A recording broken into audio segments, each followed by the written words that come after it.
ಜೈ ನಮಸ್ತೆ ಎಲ್ರಿಗೂ. ಹಾಗೆ ಇವತ್ತಿನ ವಿಡಿಯೋದಲ್ಲಿ ಈ ಬೆಳಗಾವಿ ಏರೋ ರಿಸಲ್ಟ್ನ ಬಿಟ್ಟಿದ್ದಾರೆ. ಬೆಳಗಾವಿ ಏರೋ ಜಿಡಿದಲ್ಲ, ನರ್ಸಿಂಗ್ ಅಸಿಸ್ಟೆಂಟ್ ಹುದ್ದೆ ಒಂದು ರಿಸಲ್ಟ್ನ ಬಿಟ್ಟಿದ್ದಾರೆ. ಮಂಗಳೂರು ಹಾಗೆ ಬೆಳಗಾವಿ ಏರೋದು ಟೋಟಲ್ ಆಗಿ ಬೆಂಗಳೂರು ಜೋನಲ್ಲಿ ಬರುವಂಥ ಎಲ್ಲ ಏರೋಗಳದ್ದು ಬಿಟ್ಟಿದ್ದಾರೆ. ನೋಡ್ಕೊಂಡು ಬರೋಣ ಬನ್ನಿ. ಜಯಂತ್ ಎಲ್ರಿಗೂ. ಹಾಗೆ ಇವತ್ತಿನ ವಿಡಿಯೋದಲ್ಲಿ ಬೆಳಗಾವಿ ಏರೋ ಮತ್ತು ಮಂಗಳೂರು ಏರೋದು ಟೆಕ್ನಿಕಲ್ ನರ್ಸಿಂಗ್ ಅಸಿಸ್ಟ್ ಹುದ್ದೆಯ ಒಂದು ರಿಸಲ್ಟ್ನ ಫೈನಲ್ ರಿಸಲ್ಟ್ನ ಬಿಟ್ಟಿದ್ದಾರೆ. ಅದನ್ನ ಯಾವ ರೀತಿ ನೋಡೋದಂದ್ರೆ ನೋಡ್ತಾ ಇರ್ಬೋದು. ಇದು join Indian army website home page open ಆಗಿದೆ.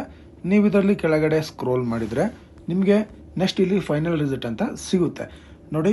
ರ್ಯಾಲಿ ಅಟೆಂಡ್ ಮಾಡೋರೆಲ್ಲ ರಿಸಲ್ಟ್ನ ನೋಡ್ತಾರೆ. ರ್ಯಾಲಿ ಅಟೆಂಡ್ ಮಾಡಿದವರು ಫಿಸಿಕಲ್ ಎಲ್ಲ ಆದಮೇಲೆ ಫೈನಲ್ ಆಗಿ ಬರೋದು ಫೈನಲ್ ರಿಸಲ್ಟ್. ಇದ್ರ ಮೇಲೆ ನೀವು ಕ್ಲಿಕ್ ಮಾಡಿದರೆ ನಿಮಗೆ ಈ ರೀತಿ ಪೇಜ್ ಓಪನ್ ಆಗುತ್ತೆ. ನಿನ್ನೆ ತುಂಬ ಏರೋಗಳ ಒಂದು ರಿಸಲ್ಟನ್ನು ಬಿಟ್ಟಿದ್ರು. ಅದರೊಳಗಡೆ ಬೆಂಗಳೂರು ಜೋನ್ ಕೂಡ ಬಿಟ್ಟಿದ್ದಾರೆ.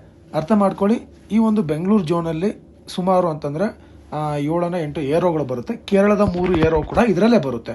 ಅವು ಎಲ್ಲ ಸೇರಿಬಿಟ್ಟು ಈ ರಿಸಲ್ಟ್ನ ಬಿಟ್ಟಿದ್ದಾರೆ. ಇಲ್ಲಿ ನೋಡ್ತಾ ಇರ್ಬೋದು, final merit list of selected candidate for soldier, technical, nursing assistant, nursing assistant, veterinary cops ಅಂದರೆ ವೆಟರ್ನರಿ, ಇಲ್ಲಿ ನಾಯಿ, ಕುದುರೆ, ಇದ್ರ ಬಗ್ಗೆನೂ ಇರುತ್ತೆ. ಸೊ ಅದಕ್ಕೂ ಸೆಲೆಕ್ಷನ್ ಆದವ್ರದ್ದು ಕೂಡ ಇದರಲ್ಲಿ ಬಿಟ್ಟಿರ್ತಾರೆ.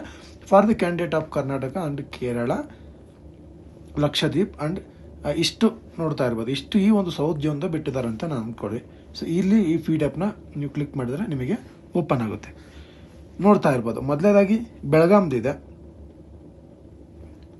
ಸುಮಾರು ಒಂದು 14 ಜನ ಸೆಲೆಕ್ಷನ್ ಆಗಿದ್ದಾರೆ. ನೋಡ್ತಾ ಇರ್ಬೋದು.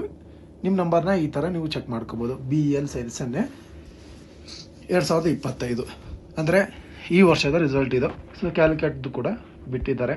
ಹಾಗೆ ಸೋಲ್ಜರ್ ಮಂಗಳೂರು ಇರೋದು ಕೂಡ ಬಿಟ್ಟಿದ್ದಾರೆ. ನೋಡ್ತಾ ಇರ್ಬೋದು, 6 ಜನ ಸೆಲೆಕ್ಷನ್ ಆಗಿದ್ದಾರೆ.